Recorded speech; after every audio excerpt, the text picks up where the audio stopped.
ఎన్నో అద్భుతమైన ఆలయాలు. ప్రతి ఆలయానికి ఒక విశేషం. ప్రతి ఆలయం వెనుక ఎంతో అద్భుతం దాగి ఉంది. సప్తమోక్ష క్షేత్రాలలో కాంచీపురం ఒకటి. ఇప్పుడు వరదరాజస్వామి వారి బ్రహ్మోత్సవాలు జరుగుతున్నాయి కదా, అందుకే ఈ వరదరాజస్వామి వారి ఆలయం గురించి మనం తెలుసుకుందాం. ఏ క్షేత్రం గురించి తెలుసుకోవాలి అన్నా, ఏ భక్తుడు గురించి మనం తెలుసుకోవాలి అన్నా మనకి పూర్వజన్మ సుకృతం అనేది ఉండాలి. సరే, ఇప్పుడు కంచి వరదరాజస్వామి పెరుమాళ్ళని దర్శించుకోలేని వాళ్ళు కనీసం ఈ ఆలయ చరిత్ర విన్నా, ఇందులో గరుడ సేవ ఉంటుంది, అది కనీసం ఒక్కసారైనా చూడాలి అని చెప్తారు. ఆ అద్భుతం గురించి, ఇంకా వరదరాజస్వామి వారి ఆలయంతో ముడిపడి ఉన్న అన్ని విశేషాలని ఈ వీడియోలో మనం తెలుసుకుందాం. వీడియోలోకి వెళ్లే ముందు వరదరాజ పెరుమాళ్ళని నమస్కారం చేసుకుంటూ ఒక్కసారి కామెంట్లో ఆయన్ని స్మరణ చేసుకుని వీడియో చూసేద్దాం. సప్త మోక్ష క్షేత్రాలలో కాంచీపురం ఒకటి కదా. పెరుమాళ్ కోయిల్ అంటారనమాట కాంచీపురం వరదరాజస్వామి వారి ఆలయాన్ని. బ్రహ్మగారేమో కృతయుగంలో, గజేంద్రుడేమో త్రేతాయుగంలో, బృహస్పతి ఏమో ద్వాపర యుగంలో, ఆదిశేషుడేమో కలియుగంలో ఆరాధించారు.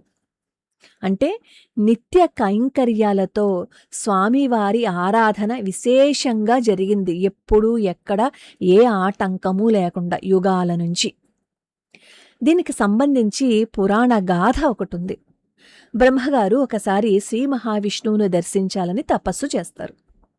అలా తపస్సు చేస్తే నారాయణుడు తీర్థరూపంలో దర్శనమిస్తారు. ఆ పవిత్ర తీర్థం ఇప్పటికీ మనం ఈ కంచిలో చూడొచ్చు. అనంత పుష్కరిణి అనమాట. సరే, ఇంకా తృప్తి చెందలేదు. నాకు పుష్కరుని రూపంలో నువ్వు దర్శనమిస్తావా? కాదు అని చెప్పి తపస్సు చేశారు. అప్పుడు స్వామివారు వన రూపంలో దర్శనమిచ్చారు. అదే నైమిసారణ్యం అన్నమాట. సరే, బ్రహ్మగారికి ఇంకా తపన తీరలేదు. నువ్వేమో పుష్కరిణిలాగా వనంలాగా దర్శనమిస్తావా? కాదు కాదు అని మళ్ళీ ఆయన తపస్సు చేయటం ప్రారంభించారు. 100 అశ్వమేధయాగములు చేసిన తరువాత శ్రీ మహావిష్ణువు దర్శనం లభిస్తుంది అని అశరీరవాణి బ్రహ్మతో పలికారు. బ్రహ్మగారు శ్రీమన్నారాయణుడిని వేడుకుంటే సత్యవ్రత క్షేత్రము అంటే కంచి అనమాట. అక్కడ ఒక అశ్వమేధయాగం చేస్తే 100 యాగాలు చేసిన ఫలితం వస్తుంది అని చెప్పారు శ్రీమన్నారాయణుడు. అప్పుడు కాంచీపురం వచ్చి యాగమాచరిస్తే స్వామివారు చతుర్భుజాలతో వరదరాజస్వామివారిగా హోమగుండం నుంచి ఆవిర్భవించి దర్శనమిచ్చారు. అప్పుడు బ్రహ్మగారు అడిగారనమాట, ఇక్కడ అర్చారూపంలో ఉండిపో, భక్తులకి దర్శనమివ్వు అని. అలా బ్రహ్మగారు కోరిన కోరిక మీదట అక్కడ వరదరాజస్వామి వారిగా వెలిశారు. అయితే బ్రహ్మగారు తనకి ప్రత్యక్షమైన వరదరాజస్వామి వారిని ఉత్సవమూర్తులుగా ఉంచి విశ్వకర్మ చేత మూలమూర్తిని తయారు చేయించారు. విశ్వకర్మ కొయ్యతో వరదరాజస్వామి వారి మూర్తిని చేసి దానికేమో వెండి తొడుగు వేసేశారు.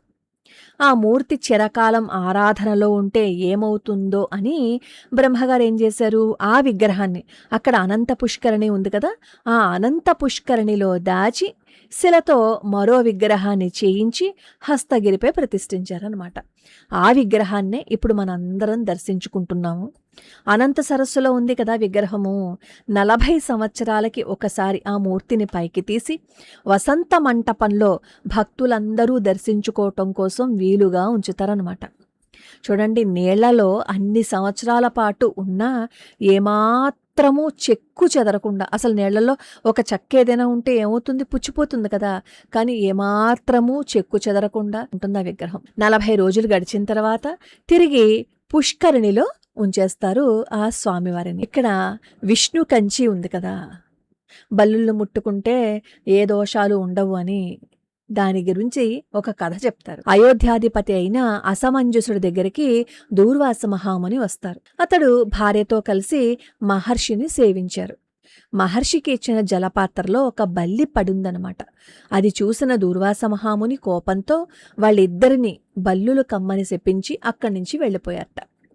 తర్వాత ఉపమన్యువు చెప్పిన విధంగా వాళ్ళిద్దరూ కాంచీపురం వచ్చి వరదరాజస్వామి వారిని సేవించి శాప విముక్తిని పొందారు. దీనికి సూచకంగానే బంగారు, వెండి బల్లులను మనం ఇప్పటికీ దర్శించుకోవచ్చు. సృష్టికర్త అయిన బ్రహ్మదేవుడే స్వయంగా యజ్ఞం చేసి ఆ యజ్ఞకుండం నుంచి ఉద్భవించిన స్వామిని పూజించారు కదా.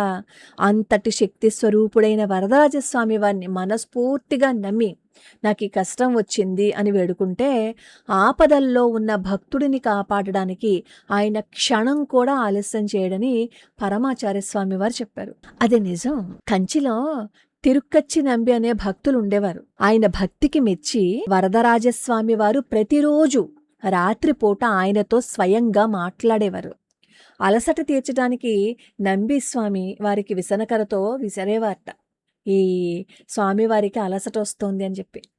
అలాగే రామానుజుల వారికి ఆధ్యాత్మికంగా కొన్ని సందేహాలు వస్తే మానవ మాతృలు ఎవ్వరూ వాటికి సమాధానం చెప్పలేరు అని గ్రహించిన రామానుజుల వారు తిరుక్కచ్చి నంబిని ఆశ్రయించి, స్వామి నాతో మాట్లాడరు, కానీ మీతో మాట్లాడతారు కదా, నా తరపున ఆ 6 ప్రశ్నలను స్వామివారిని అడిగి సమాధానం తెలుపండి అని చెప్పి వేడుకున్నారట.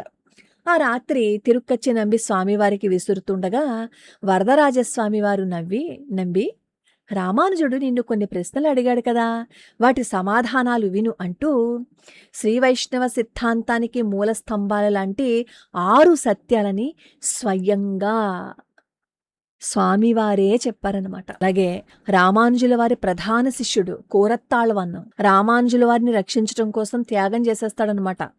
అప్పుడు రామానుజుల వారు తన శిష్యుడిని కలుసుకుని కంచి వరదరాజస్వామి వారిని స్తుతిస్తూ వరదరాజ స్థవం రాయమని చెప్తారు.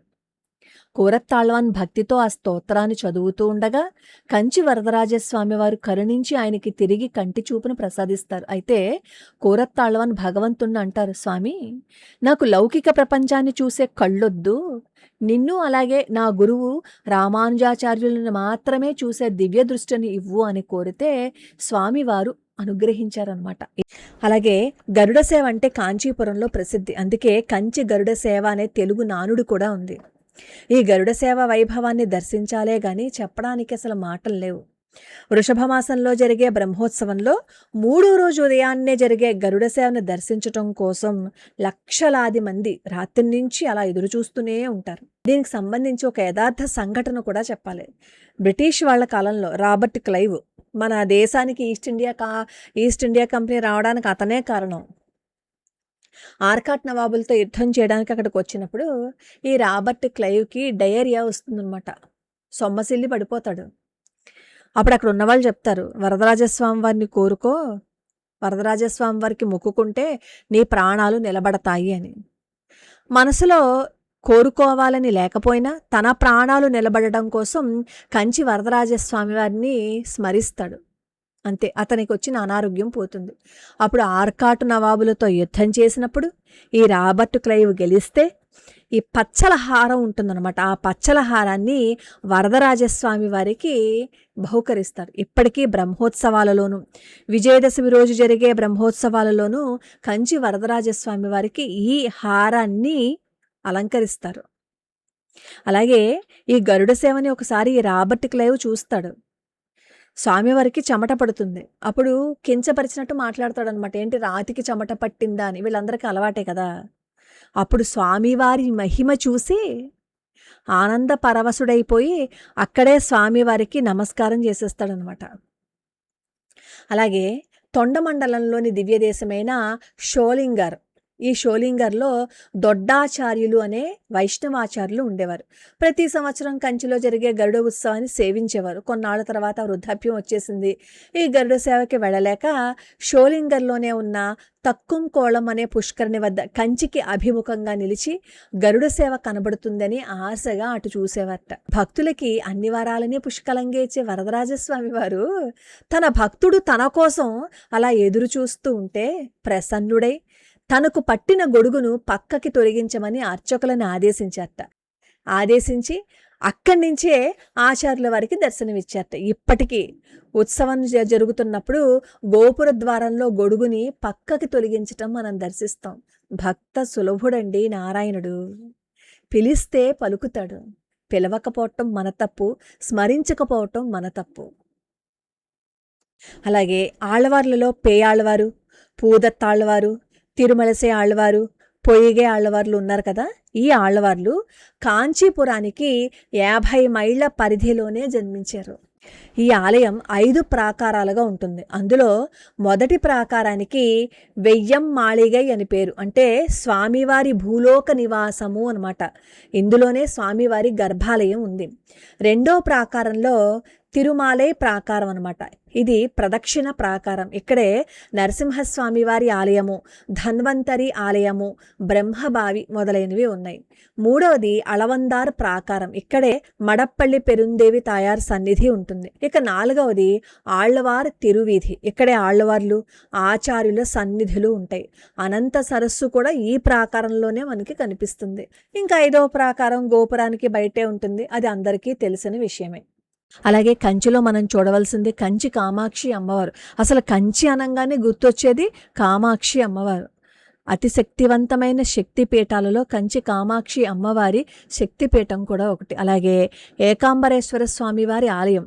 ఇది పంచభూతలింగాలలో పృథ్వీలింగ క్షేత్రం. ఆలయ ప్రాంగణంలో సుమారు 3500 సంవత్సరాల నాటి పురాతన మామిడి వృక్షం ఉండేది. తర్వాత అది ఎండిపోయింది. తర్వాత ఇంకొక మొక్కను తీసుకొచ్చి అందులో నాటారు అని చెప్తారు.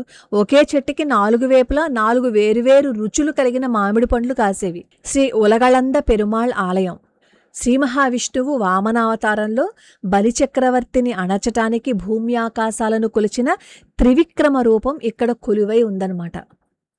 అలాగే కైలాసనాథర్ ఆలయం, వైకుంఠ పెరుమాళ్ ఆలయం కూడా ఉంది ఇక్కడ. కుమారకొట్టం సుబ్రహ్మణ్యేశ్వర స్వామి వారి ఆలయం ఉంది. మొన్న మనం వీడియో చేసుకున్నాం కదా శివాచార్యుల వారు అని. ఆయన కంద పురాణాన్ని ఈ ఆలయంలోనే కూర్చుని రచించారు. అలాగే కంచి కామకోటి పీఠం. మనం మహాస్వామి వారు అని చెప్పుకుంటూ ఉంటాం కదా. ఆ కంచి మహాస్వామి వారి పీఠం ఇక్కడే ఉంది. ఇక్కడే కంచి మహాస్వామి వారి బృందావనం కూడా ఉంది.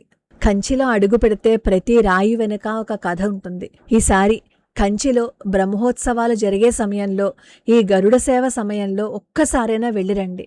ఆ ఉత్సవాన్ని చూస్తే పునర్జన్మ ఉండదు అని చెప్తారు.